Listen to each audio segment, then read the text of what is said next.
क्षत्रिय के बारे में आप जान लीजिए कि वो राजपूत नहीं होता। ब्राह्मण राजाओं घराने में मंत्रिमंडल का काम किया, शासन नहीं किया। इस कंट्री में जब कभी राज शासन हुई उसमें इन जातियों को छोड़कर सबसे दूसरी जाति के लोग शासन में थे।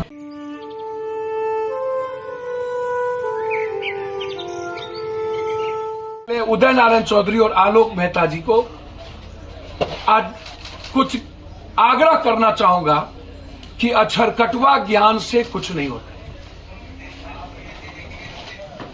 आलोक मेहता जी, पहले तो आप ये जानिए कि 10% आरक्षण वाले जो लोग हैं उसमें ब्राह्मण समाज के जो शासन है वो पेशवा और मराठी के अलावे कहीं नहीं।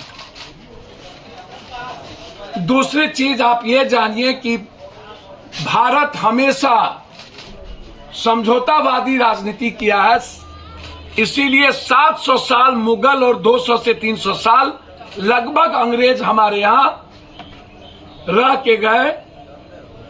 जो भी शासन राजा थे 1 से 2% को छोड़ के लगभग सभी ने उस वक्त कूटनीति कहा गया, सभी ने समझौता करके ही अपने शासन को बचाया।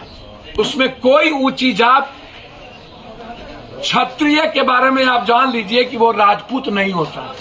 यदि कृष्ण शासक थे तो वो भी क्षत्रिय थे। माधवराव सिंधिया का परिवार शासन था तो वो भी क्षत्रिय थे। क्षत्रिय का मतलब राजपूत नहीं है।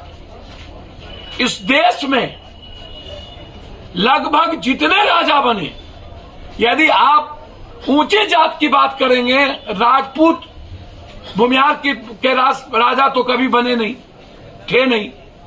ब्राह्मण राजाओं घराने में मंत्रिमंडल का काम किया, शासन नहीं किया। पहले जानिए, इस कंट्री में जब कभी राज शासन हुई उसमें इन जातियों को छोड़कर सबसे दूसरी जाति के लोग शासन में थे। आप उठा के इतिहास देखें।